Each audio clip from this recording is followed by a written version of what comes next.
Hello and welcome everyone to another Sales Hacker webinar. I do appreciate you guys hanging out with us.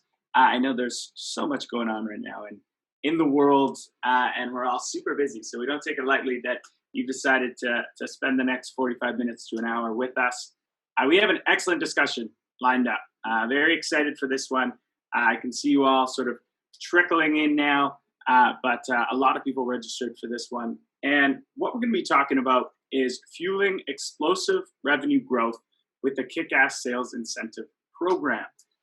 So I don't know if listeners have been having this conversation, but certainly in my circles, a lot of people, pre-COVID, during COVID, post-COVID, have been talking about incentives, rewards, bonuses, that structure. How does it change? How does it adapt after all of this, during all of this? So we're going to kind of wrestle with some of that. Got a perfect panel to talk through it. And before I do introduce my awesome guests, super quick housekeeping. So number one, these are always recorded. So if you have to jump off for whatever reason, I know we're all working from home, so there's a slew of new problems that present themselves when you're working from home. So if you have to go, you got screaming kids in the background, you got to feed the dog, whatever it is, it's all good. We'll send this to you within 24 hours. And second, this is going to be kind of a roundtable discussion led by myself, but it's always way more fun when we do these, when the community gets really involved. So there is a chat feature at the bottom there. If you can introduce your name, title, what company you're from, it's always cool to see who we're rocking with. And then if you have any questions, I'd love it if you guys guided this whole discussion and made my life easy. There's a Q&A section, so go to the Q&A. It is different than the chat. I'll be monitoring that, and any relevant questions that come out, I'll be kind of weaving in. So get involved. But now we got the boring stuff out of the way. I want to introduce my panelists. I am joined by Kevin, Graham, Brandon, and Greg. Gentlemen, welcome. Thanks for having us, Scott. Happy to be here. Excited to pick all your brains. And super quickly, we don't want to spend too much time here, but let's go around the horn and do what I call your superhero origin story. You all have really cool backgrounds. That's why you're on this panel. And Kevin, let's start with you, man. Yeah. So my name is Kevin. I'm the co-founder and COO at Blueboard. Superhero. It's kind of hard to think about, but I think a fun fact is I started Blueboard with my best friend who I've been playing basketball with since third grade. We were high school classmates, roommates after college, and we started this after being frustrated in our first jobs, getting gift cards and things like that. And so it's been a fun journey with a best friend, I'll tell you that. Love it, man. You got tired of those $5 Starbucks gift cards? They just didn't do it for you anymore? Yeah, no, they didn't do it. No, yeah. Yeah, I know the feeling for sure. That's cool, man. It's always special when you get to create stuff with your friends and close people around you. All right, moving around the horn. Graham, let's kick it off. Yeah. So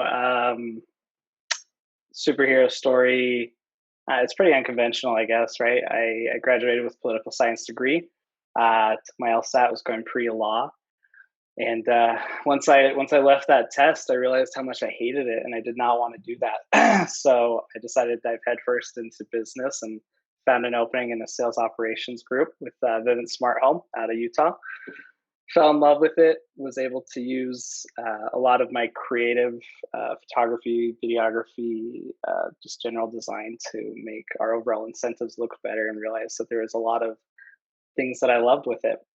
Had an opportunity to move over to Qualtrics and went from a sales org of 150, 200 to a global sales operation from here to India, Japan, all over. So it's been a wild ride, especially since half my time has been at home with Qualtrics and not in the office. Very cool, man. Qualtrics, such a cool company, and the growth that you guys have seen is incredible. We share a bit of that story. I thought I was going to go into law for the longest time. Didn't make it quite as far as you did, but I think we both dodged a bullet there. Hopefully there's no lawyers on the call. Brandon, over to you, man. Yeah, so let's see. Origin story. I didn't make the jump as early as Graham did, or yourself. I went into finance, corporate finance area. Really focused on finance and analytics. Spent some time at Concur, travel and expense management, and then Amazon. And so I'm a Pacific Northwest native, so I guess that's part of my origin story. Pretty much anything Seattle, and I'll talk to you for hours. My team gets sick of hearing about Seattle and the food, and like every Friday during the football season, I'm wearing my Seahawks jersey and stuff like that. And I think everyone gets sick of it, but that's me. And so then about 4 years ago, I made the jump down to Utah and worked at a couple companies, Qualtrics actually before this. And then now I run all of our revenue operations here at Lucid Software.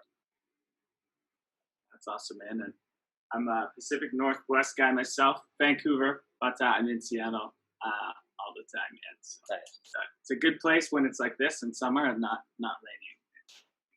But huge fan of Lucid as well. We've had Gabe via Mazar, and Peter Chan on a ton at the Sales Hacker community. Love what you guys are doing.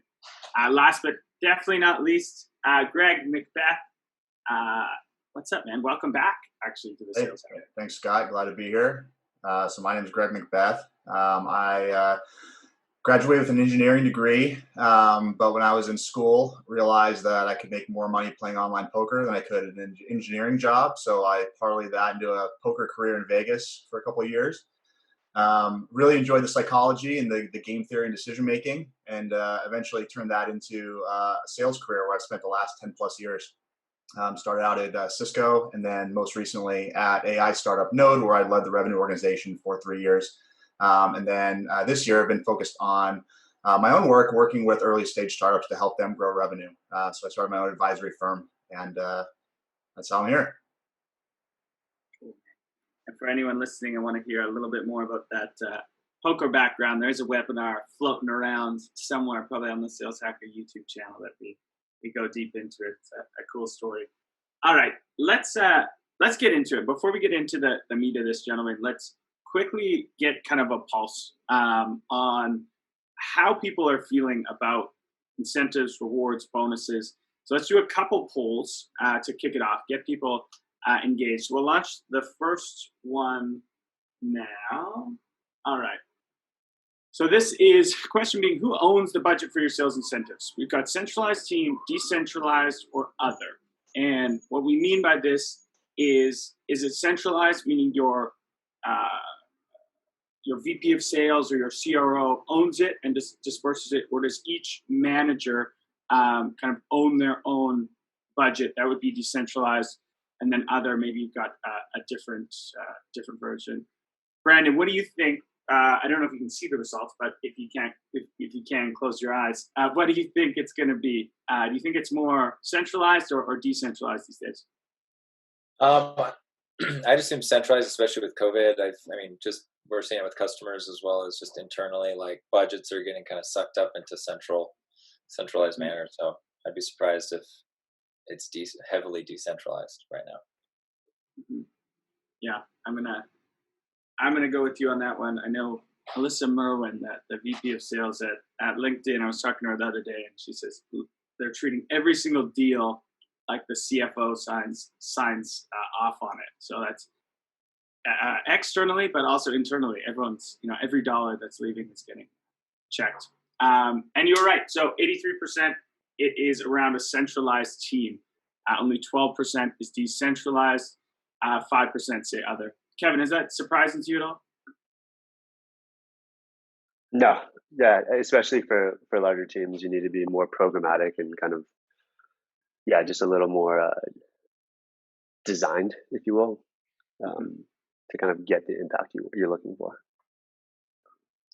All right, and we're going to do two more quick polls here. All right, so what behaviors are you incentivizing? Does it come from quota attainment, conversion install rate, timeline based, meaning, hit it this quarter, hit it this month, hit it by the end of the week, or other? You can go ahead and say that in chat. Graham, would love to hear your thoughts on where you predict we're going to lie with this one. This is a tough one, right? COVID has made it a feast or famine type of environment. So I think people are going to turn away from, looking at maybe more good weather metrics like conversion and install rate, and move directly towards quota attainment, right? What are they bringing to the company's pockets that's helping maintain operations during this time? So that's probably where I'll put my guess. I think you are probably right, and we'll stop that one. Yeah, you nailed it. So 60% is coming directly from quota attainment.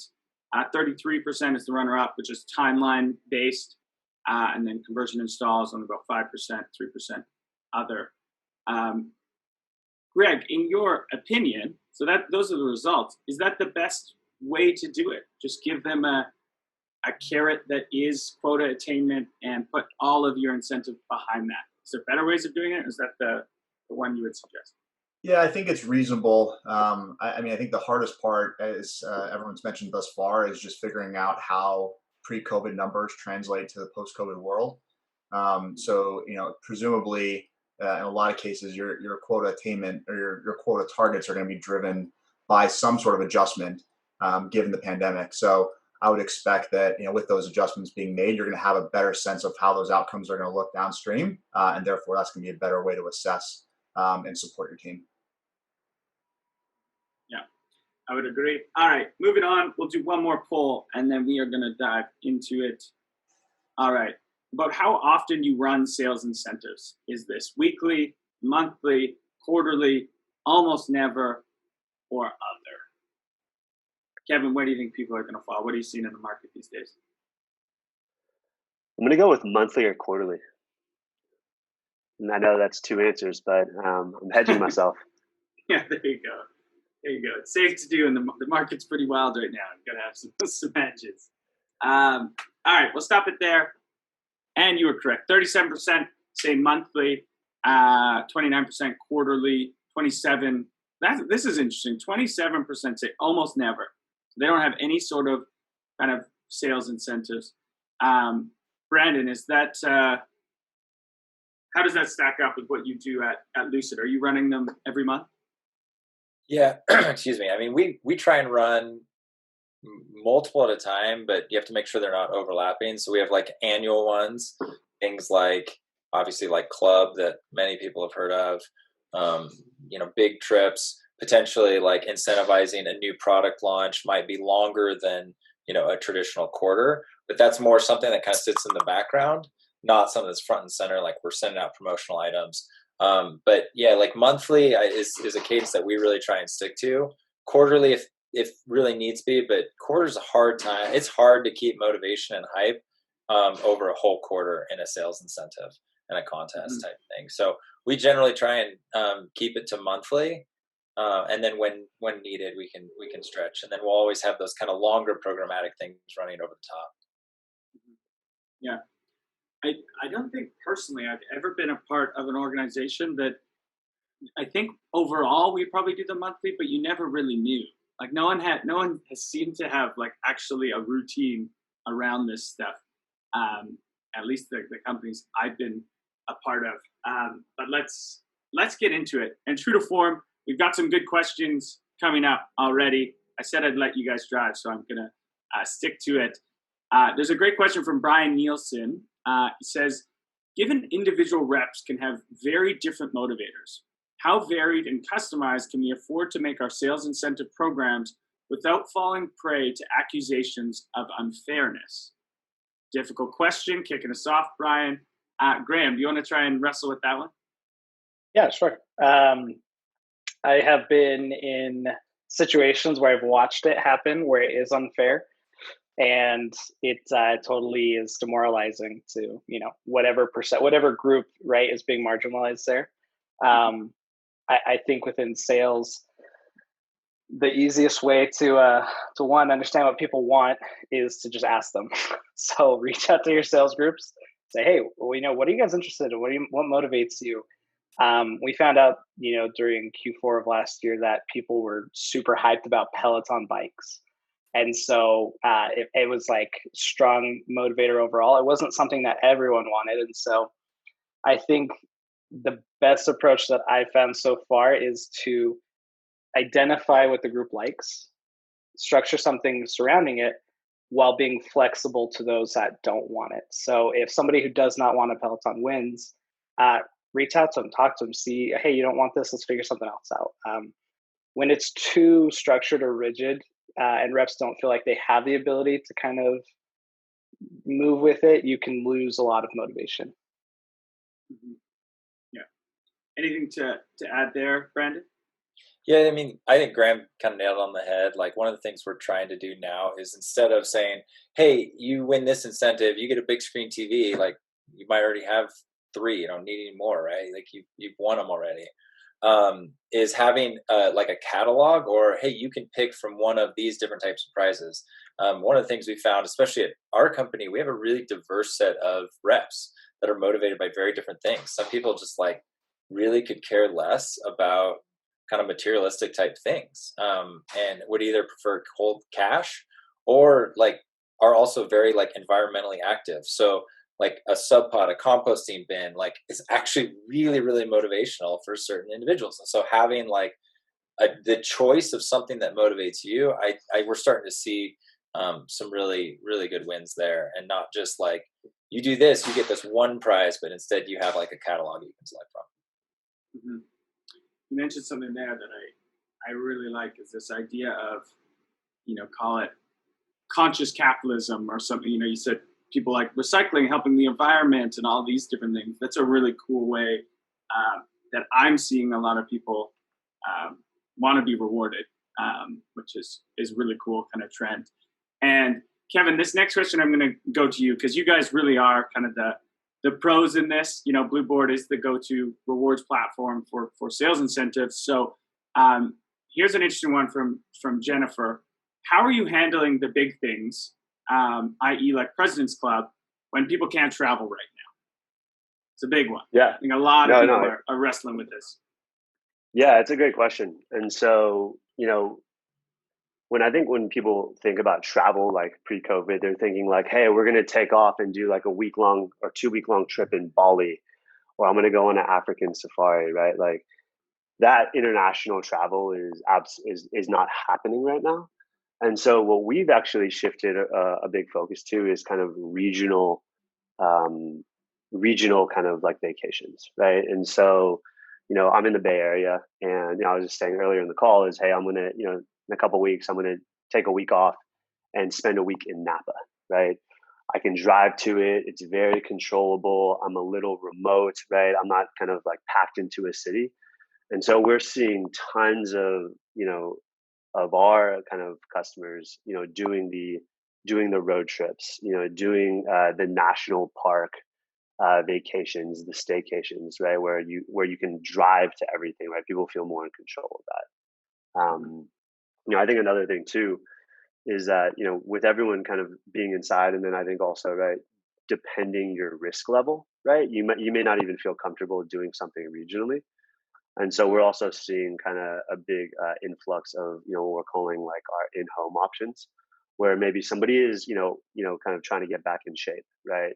And having a Peloton, or maybe having like a virtual personal trainer, right? Or maybe they are trying to restart, learning Spanish, right? And so there's tons of these activities and hobbies that you can do in your home that we're seeing a lot of volume going to. Mm-hmm. I like it. So don't think travel is totally off the table. There is, regional experiences you can do based on risk level, and then you can also bring in these in-home experiences. You can go see Greg over in Napa. Recently moved to Napa.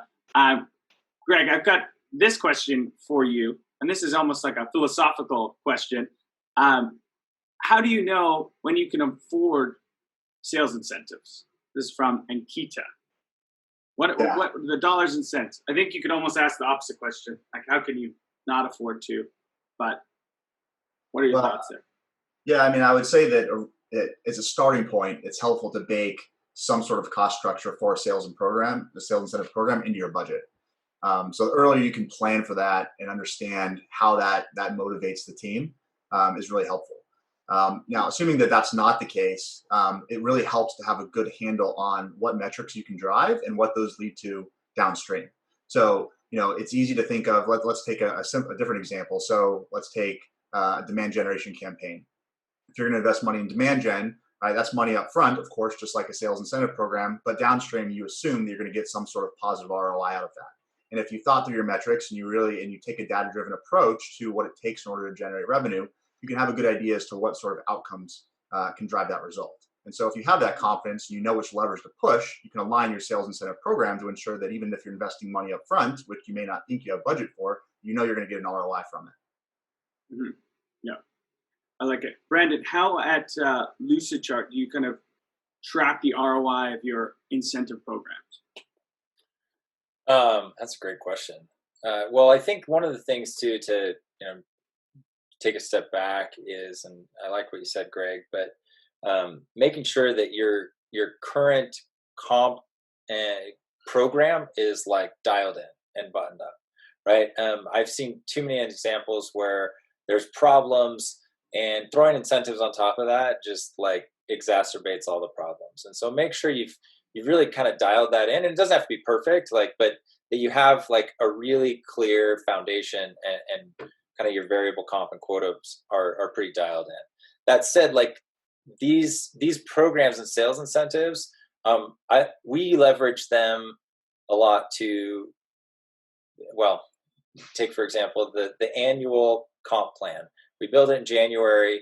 You have reps sign it, and effectively it's set for 12 months. Well, the incentives plans allow you to kind of test new things out, maybe take short-term focus as well. So some of the things that we've run contests on are around specific pushes with new products. To your point, I think Greg mentioned you'll have a big demand gen campaign. Well, wouldn't it be great if sales was just as incentivized to make sure that they're taking care of those? That, hey, on all this demand gen campaign around this new product, that you're going to get a 1.25x accelerator on all those deals for the month of June while we're pushing a lot through. So they're incentivized to close because there's an end date of the of the contest. And we saw great success with this. We saw a lot of like really good pipeline generation and actually closing out some of these deals as a result of this short term. And so in answering your question about ROI though, it can be really difficult. It all depends on like what you're testing. In this example, we watched, we had the kind of before metrics, the during, and then kind of after. And that's really a great way to track ROI, is make sure you have your baseline and compare the baseline. And then you can literally look at, hey, what was the change? And that's generally as far as we go. I mean, you could literally go down into the weeds trying to calculate a perfect ROI, but you're just going to be layering upon assumption. So just trying to keep it simple. And I think most, even like all the way up to your CEO, should understand like, hey, yes, we could go to a perfect ROI, return on every dollar invested in the sales incentive, but it's just going to be, filled with assumptions. So really try and keep it simple has worked really well for us. I like it. Identify the baseline, go from there. Graham, it looks like you got some thoughts there too. Yeah, ROI in competitions or incentives is it's a really tricky conversation, right? You have seasonality, you have new hires, you have different environments that you're working in. For those statisticians, right? Like this is just omitted variable bias issue, like to the 1000th degree. You can't look at this solely based off of, the assumption that everything is going to be held the same. So when we look at it, much like Brandon was talking about, right? You keep it simple on the dollars end, but there's also a sales, morale piece to this that's actually really important as well. Do your sales reps feel motivated? Do they feel involved? Are they appreciative? Did they like the competition? Did it change their behaviors? After each competition that we run, we reach out in a survey and ask these questions, and we see if we hit the mark on the people aspect as much as we do on the metric aspect. More often than not, you can still take a win if you're maybe not quite where you wanted to be in one or the other, so long as both are trending in the right direction. Yeah, that's a an interesting point. They can't just be down to dollars and cents. It's how do you quantify morale and your team members feeling good. Kevin, anything to add on top of that? No, I love that. I love that, Graham, you're looking at kind of the people side. I think sometimes that can be like forgotten, but how do you quantify like a great sales culture? It's like hard to put a number on, but everyone knows it's invaluable, right? And so, yeah, I think that's something. Yeah, it's just super important how you go about incentivizing people. Mm-hmm. Sure. All right, I'm going to keep it rolling with these questions because they're well thought out. Sandro, thank you for the question, and Greg, I'm going to come at you with this one. So the conversation up till now has mainly been focused on individual incentives.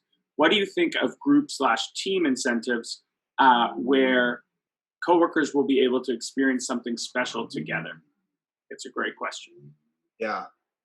So I'm actually a big fan of group incentives if done correctly. I think there's and especially at more modern companies where there is a bit more of a sort of collective responsibility and especially if you have a team culture that's fairly well integrated, it's important to be able to have an incentive program where people feel motivated both as individuals and as groups. And I'd say it's a bit of a balance between the two, and it depends on the situation. So, one program that I often would run when I was at Node would be an individual incentive program, but if there was a team goal that was also hit, there'd be a bonus for everyone on top of that. So you allow people to sort of, manage that process in a way that ultimately drives the best outcome for the team, but also still benefits the individuals. I also think it depends on who we're talking about. So you can imagine that you might have a team, let's say a West Coast team and an East Coast team, and you can sort of pit those teams, against each other in a way that incentivizes the West Coast team as a group and the East Coast team as a group, but still sort of has that individual competition that drives bragging rights and obviously some sort of economic outcome. So I think, again, it depends a lot on what the structure of the organization looks like, what you're really trying to drive towards, and then how you want to balance out both the individual and group motivators. Yeah, I like it. And I'd love to get Brandon, your thoughts there too. And I'll quickly play devil's advocate on the team thing, because I've seen it work effectively. I won't name the company, but I've seen it not work so effectively, pitting almost offices against each other, and can create some bitterness around, they get more inbound leads, or their territories are easier, and all these different factors. But Brandon, would love your thoughts on overall kind of team incentives. Yeah, I mean, there's a couple ways you could do it. One, I think, candidly, I agree with Greg that pitting team against team can be really effective if done correctly. I also think you need to hit a certain scale to be able to do it, because it becomes almost impossible to create if you have your enterprise reps competing against your SMB reps, like it's just apples and oranges. It's really hard to make a contest that like isn't favoring one group or the other. So you need to make sure there's like enough teams to where you can compete on kind of same playing fields, right? And then just how you roll it out is really important. Second, there's also these contests. We ran one at the end of last year. We really wanted to have a strong Q4 push, and we called it the Pot of Gold. And I think similar to, I don't remember if it was Graham or Greg had mentioned this, but basically what happened is when you hit your number, you moved into your like traditional accelerator plan. But when your team hit your number, Greg had mentioned this, you got an additional kicker. And then when your division hit the number, you got an additional kicker. And so it really incentivized reps. I mean, we had some great stories as well as pictures of, you had like literally enterprise reps down with some of our SMB reps dialing at like 10 o'clock on December 31st. And it really, I think, created a great camaraderie. I mean, I don't think they were actually all that motivated by the specific spiff, but it just like really drove the right behavior of, hey, we're all in this together. And yeah, it's great if you are successful, but if the whole team or company or org isn't, it's just not as good. It's just not as successful. So those are other ones where you don't have to like be against each other. You can actually just drive a really collaboration, and everyone wins. Everyone can win. I mean, that becomes really tricky, and you have to do really good planning up front to make sure you have the right amount of budget and all those types of things. But generally speaking, that was really successful for us. Yeah, I like it. All right, I want to shift gears a little bit, and we'll get back to some of these questions. But I do want to, really dive into what you're doing each individual internally. We've got Lucid, Qualtrics, incredible companies. what role do sales incentives play in your revenue strategy currently at Qualtrics? And Graham, I'll start with you. Yeah, so currently at Qualtrics, our quotas are set for the year. The books are already made, the books of business for our reps, before we start the year. And we assume we're going to run into challenges. We're going to run into changing environments. And so what we like to use sales incentives for, and actually, I think it's important to mention what we don't use them for as well. We'll take breaks from competition so that we don't have competition fatigue, so people stop caring about it, right? Equally as important as running a good competition. But what my position does specifically is to meet with each sales leader. So from North America, South America, Europe, Middle East and Africa, Australia, Pacific, Japan. I meet with each of these sales leaders from the enterprise, account executive, sales development, each level, to determine what their areas of weakness are so that we can target that with a behavior that will improve that metric. Every group is different. So before I joined Qualtrics, there were still competitions, of course, and they were great, they were healthy, but they're more centralized. Global account executives, global enterprise, right? And this doesn't account for the fact that North America has been around a lot longer for us than our Australia, Pacific, Japan. And so the first thing I did when I joined was to begin to separate it out to get more peer-to-peer competition, to allow those sales leaders to actually target the metrics that are most meaningful for their business. I hold the belief that each sales leader really does own their part of that business, and you need to give them full autonomy to help them drive towards that. So we identify those weaknesses, or if we just really want to pump something crazy, we have a unique seasonality that we hold to, and so it's important that you keep that in mind as well. But at the end of the day, we're assessing areas in the business that could be better and trying to put the appropriate things in place. I'm really lucky to have a role that's specialized to this, so I can spend a full quarter planning 18 separate competitions globally, and they're tailor fit down to the metric to do so. That's a privilege. I don't think that that's very common, and I'm grateful for that, obviously, right? But when you're able to spend that time doing it, you can drive some pretty incredible results where, the night before the end of the quarter, you've got, my inbox is like 700 emails deep, and I'm trying to rush through all of them to make sure the approvals have gone through. And the competitions program or the incentives program is meant as a tool to help a challenging environment throughout the year, as well as improve morale as a whole. Short answer and long answer. I love it. Well, you must be fascinating to be just so unbelievably immersed in this topic. One thing I kind of teased out there or heard there was kind of the importance of creating competition, but creating it with a level playing field, right? Making sure that it's always kind of fair.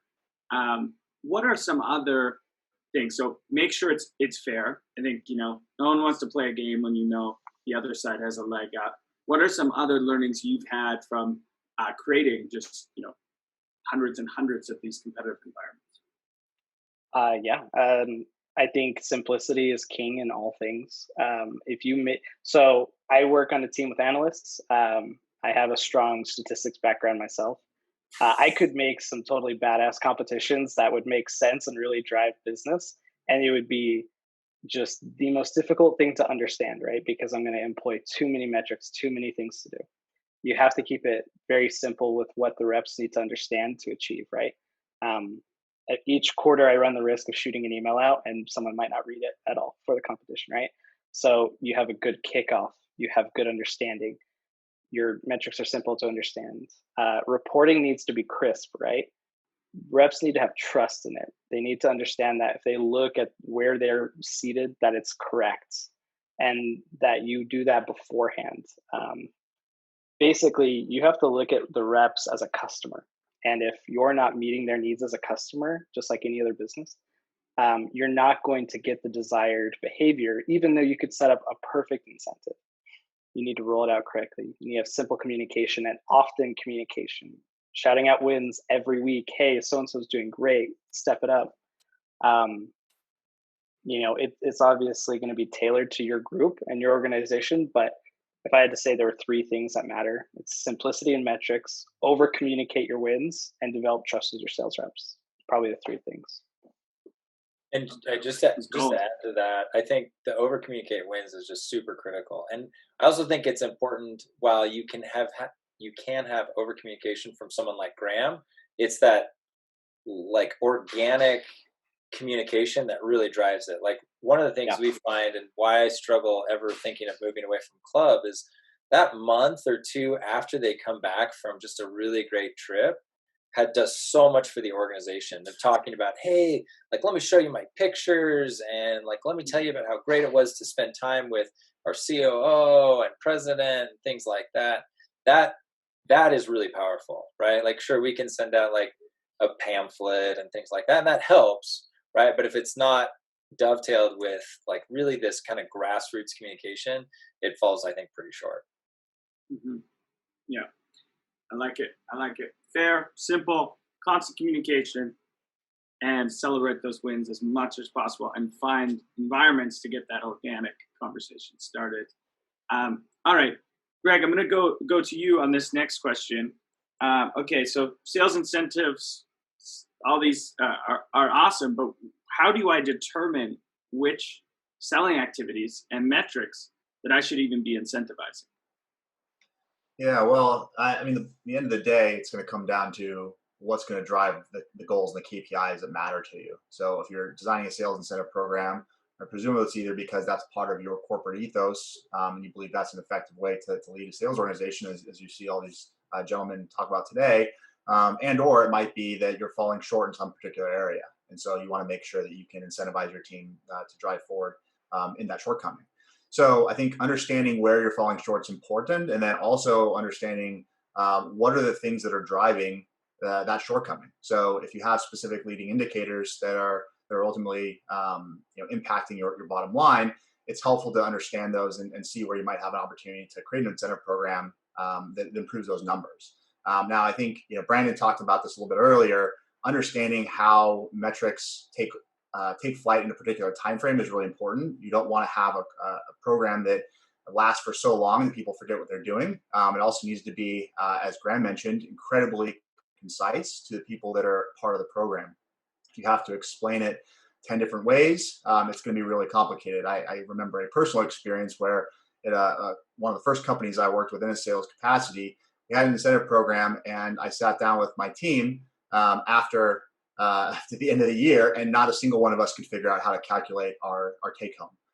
And so if you have a sales incentive program that has those same characteristics, you're not going to be motivating the team to drive those right activities. So you need to consider all of those things in tandem. And then lastly, I would say that, is what you're incentivizing subject to some particularly bad outcome? If you let's say you incentivize, a simplistic example, you incentivize the number of emails that someone sends. It's very easy to understand how that could go awry, but there are a lot more subtle variations upon certain metrics that could still drive poor behavior or things that ultimately don't behoove the company or the customers.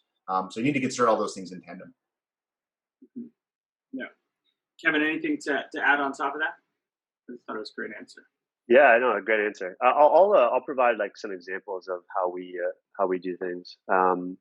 On sales development side, like Blueboard has a pretty big addressable market in terms of industry, and so we tend to focus incentives opportunistically where we're seeing growth, right? And so right now, this quarter's incentive is really about driving conversations, connects with a couple industries that we think are really resilient in our market segment. And so on sales development side, it's very more opportunistic.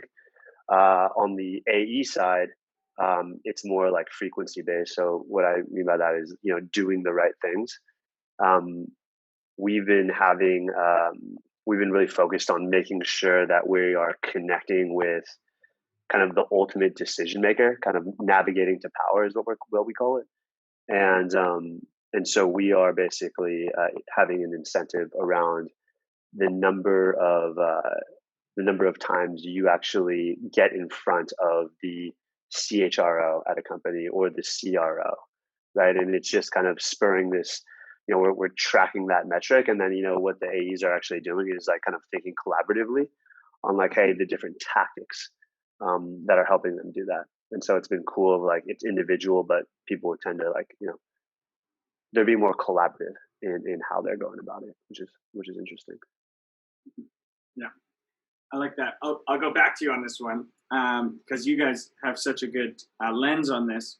What is your take on experiential rewards versus, just straight up just giving more cash or gift cards?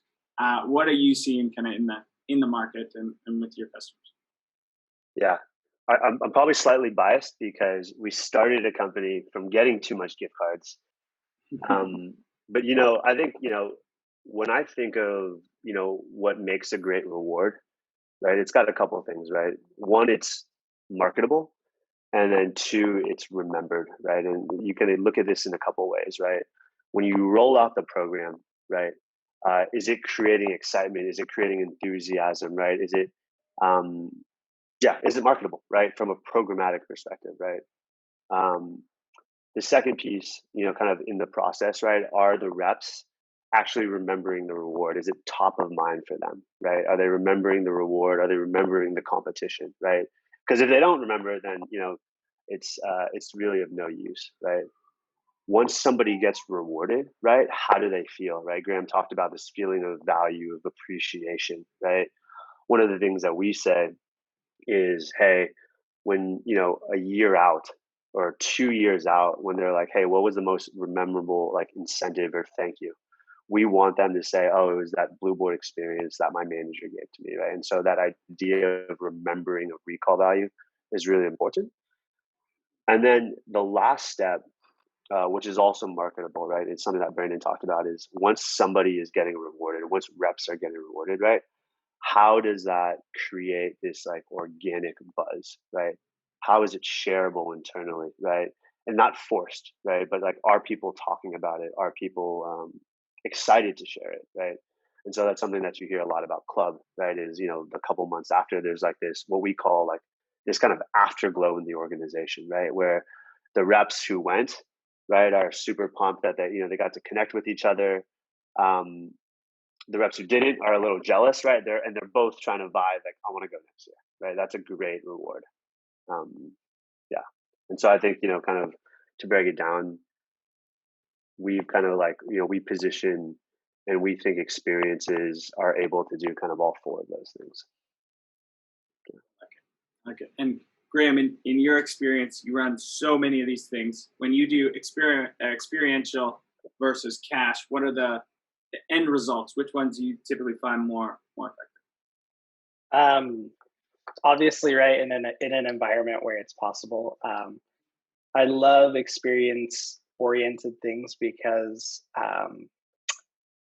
and it's hard to, right? I'm an advocate of flexibility when it comes to rewarding, right? Someone put in the effort, they should have a little bit more of say. But when it comes to experiences, I think about some that I've been gifted myself, right? You get a $500, $1,000 check in the mail. Congrats, you won your sales incentive. Also the mortgage is coming up. The water bill's here. I wanted to finish the back year. Like, it's so easy for that cash to turn into something maintenance oriented for you. When you're forced in a good way to like go do an experience, we live near Park City in Utah. It's a gorgeous place, known for its Sundance Film Festival, skiing, whatever have you. I think back to when we were gifted an experience for outperforming in a quarter, and wife and I got to go spend time before we had kids, and it was really memorable. I loved it. It was such a great trip, and I could have taken that and I could have done the car payment. I could have done something else, and it would have been effective. But reps want a culture in their sales organization that feels like the management and the organization is invested in them as people, and providing experiences helps them feel like there's that value there, that they want me to go experience something fun. Like, oh man, at Qualtrics, we do all of these things and it's incredible. Like, that's what you're trying to drive at the end of the day, is a culture as well. I like that. Culture piece is so huge. All right, go back to some of these great community questions. Lots of people interested in this topic, that's for sure. All right, here's an interesting one. Where did it go? Okay. Brandon, I'll go with you, and then Greg, I'll get your thoughts on this. What is the panel's thoughts on having the prize, so your incentive, be a double up of leads for a month instead of a monetary or product prize? Kind of sketchy territory. It's like the rich get richer kind of mentality almost. I mean, it all depends on your business model. Like, right, we're a very territorialized like account deployment, so I couldn't necessarily, it wouldn't work in our model. Like, I couldn't take a lead from my territory and give it to Greg, or vice versa, because then it just break our whole territory deployment. But if you're not in one of those worlds, I actually think it's a really creative thing. It could be a great way to, both save some money and drive some excitement. I mean, reps love like unique things. I mean, that's where I think, like, to Graham's point around the experience, that's why I think experiences are having a lot of impact, because it's not your everyday thing. And if you all of a sudden get a bunch more leads, that's pretty exciting. If that was the way you constantly rewarded things, I think then it would actually fall flat on its face. But if it's something that you throw into the mix, I think it's great. Like, so I'm a big proponent of it if your model allows it. Yeah, I mean, I would just add a caveat to that. I'm maybe a little more hesitant to go forward with that model. I think it would require, to Brandon's point, a really well suited organizational structure and revenue generation model in order to support that. You'd also have to consider what you would do to keep from a runaway rich get richer effect. So you could easily imagine a feedback loop in which it effectively starves everyone else out. So, I would say as a default, I personally would probably shy away from that strategy. And it would really require all of the right elements in place before I would consider it. Yeah. Graham, have you ever experimented with this? Or Brandon, go ahead. Yeah, I think it would, and that's a great point too. Like, in my mind, I'm a big proponent of it. If you have like a new lead source, right? If you're running a new campaign, but I'm having to, like, what is it, rob Paul to pay Peter or something like that. If I'm having to take leads from others that didn't win in order to, like, fund effectively the winners, like that to me seems detrimental. But a lot of times you can align it with a new marketing campaign where you're expecting a big burst in leads and things like that, to where it doesn't have that impact. But yeah, that's a great call out, Greg. Graham, have you ever experimented with any sort of something like that, where it's basically you're rewarded with good performance by getting a leg up to keep the momentum going? I actually haven't. I'm a little cautious of it. If the purpose of an incentive is to change behavior to do something, my perspective is you're really actually focused on the middle of the pack, right? Sales incentives that are catered towards the top 1% usually fail, and they usually are, self-satisfying, and those same group of people always win, and people are like, oh, I don't care about this. You can get the most lift out of that middle, and so you try and find that equitable metric that really can help. But when it comes to creative rewards and stuff, all for that, right? Like, this quarter, you have to, each group's different. Our enterprise group does not care about $500 rewards, right? So we're looking at like stock options for prizes, which is super unique, or executive lunches, things that have maybe less monetary value and more intrinsic value to them. You just have to really think about your group and think, okay, what matters most to them? It could be leads for one group, but I would actually maybe challenge you and say there's maybe something better suited for that group somewhere. I like that. The stock options ones for sure. All right, here's another great question from Sandra again. Kevin, I'll go with you on this one. I think it's a great question. Obviously, sales teams do not only consist of reps who directly participate in generating revenue. There are also background teams such as sales ops, sales enablement. What is your opinion on creating incentives for these teams? Is it even possible to measure their success/development in a similar manner? Do you have clients, people you work with that are outside of kind of immediate sales reps? Yeah, definitely. And so we actually started Blueboard selling more to HR, and so using Blueboard as like a company-wide recognition program.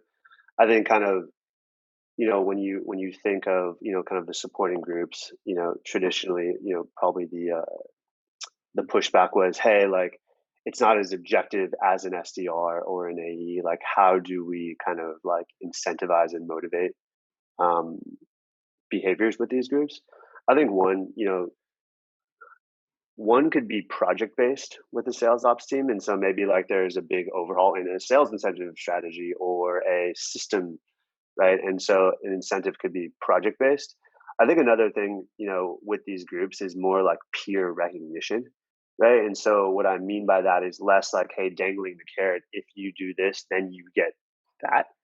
It's more of like, hey, like recognizing the great work and allocating budget. So, a head of sales ops could recognize the team when they're doing good work, right? And so I actually think like implementing a recognition program versus an incentive program for supporting groups would be probably the better fit.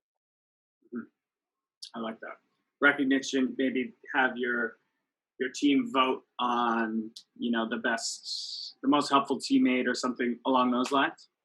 Yeah, it could be like a peer nominated program where like, your peers are kind of nominating each other.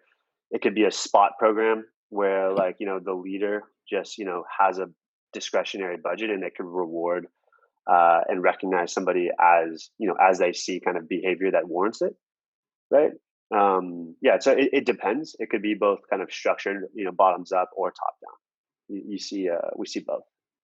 Yeah, very cool. All right, as we've got about 5 minutes left here, I want to get to this question. And Greg, I think I'm going to start with you here. Is when you work with companies, you advise for multiple companies, who do you need to get involved when designing a sales incentive program? Obviously, people like Graham exist, but not every company is lucky, like Qualtrics, to have someone dedicated full time to this. Who do you need to pull into the room in your eyes? Yeah. Well, I think ideally you get multiple levels of the organization engaged, because any successful sales incentive program is going to require a few things. It's going to require somebody to spearhead and sponsor this. It's going to require budget to be allocated. It's going to require someone to operationally manage the process. It's going to require someone to communicate, and then it's going to require buy-in. Obviously, if people aren't participating emotionally, it's not going to be a successful program. So I think the more levels the organization can get bought in on some level, it's really helpful. And that's one reason I think it's really important for senior executives to set the tone that incentivizing the team in different, unique, and personalized ways is really critical to a high functioning organization. Once you've gotten that buy-in, I think it really depends on the structure of the organization and who you're trying to incentivize.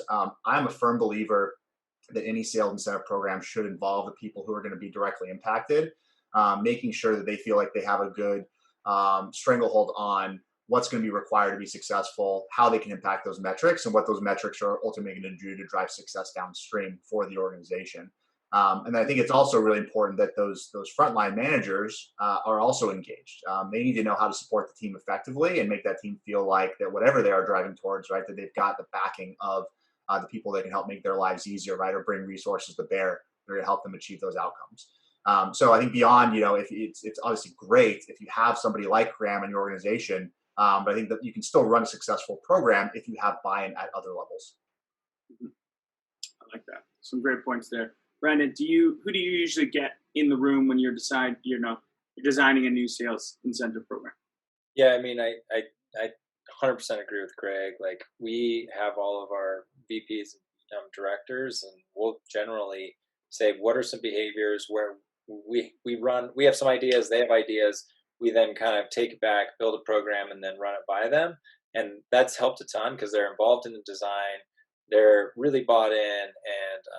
And so that's kind of one piece on that. Another piece that we've done that I think is really impactful for kind of smaller companies that are growing is leveraging those assets as well. Like, we give each of our division leads a budget for running spiffs within their team and contests within their team. We make sure that we coordinate so they're not running one in parallel with something like a broader one, but it has really allowed us, like from myself and like my team, to really multiply our impact with spiffs. And then the managers can, and managers and division leaders can really focus on what they need. So they can literally do like day-long power hour contests. They can do, really short-term focused things, as well as even broader things. I thought one of the coolest contests our VP of the enterprise team ran was they had it was a quarter-long incentive, but each week had a contest. And at the end of each week, they would get like, we called it Lucid Bucks. He had like gone to like Kinko's and printed our president's face on these like little dollar bills. It sounds kind of cheesy, and they had a big auction at the end. It was a ton of fun. But each week he focused on it. They had like a training as well as then a contest that aligned with each training. And like, there's no way myself and my team would have bandwidth to do like a customized program with every single division. And so it's a really great way for, small operation teams to really extend their reach and help kind of build up a program without having to, have a Graham, or, someone that this is literally all they do, because it can become, Graham can probably attest to this. It is a lot of work. And when you're talking about money and incentives, like I remember I used to run the reporting for Club at Qualtrics, and my inbox was just inundated with questions of, well, what about this? What about this? And so you have to be prepared for that. And nothing's worse than you roll out a program and you like aren't responsive and you're not, and you can't like really run it to the full extent. It's almost, I don't want to say it's worse, but it's not nearly as effective. Mm-hmm. Yeah. Love it. So have it sounds like you have that centralized plan, but also allow for kind of fluidity, creativity within each team as well. Graham, when do you bring a Graham on board in your eyes? At what scale?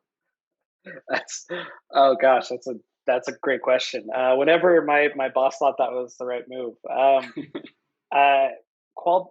So at Vivint Smart Home, when I was there, smaller team, it's really easy to kind of keep everything, just in the sales leader's hands. But moving to Qualtrics, 1,000+ sales reps, variety of different sales experience and levels between those reps.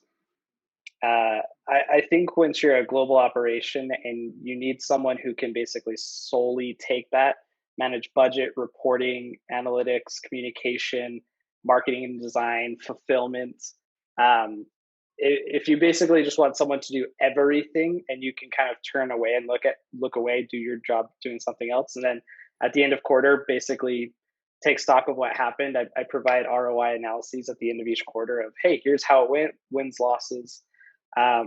When you want things more automated is probably a good look, but Qualtrics is moving into the $1 billion space of new revenue each year, and so maybe that's a good level. Couldn't tell you exactly though. Maybe a little too challenging. Awesome. All right, well, gentlemen, that takes us to our time. If this is something that is top of mind, you're listening to this, like, hey, we need to get on top of this. Now more than ever, with so much going on in the world. It's harder to do President's Club, harder to do SKOs. So do check out things like Blueboard.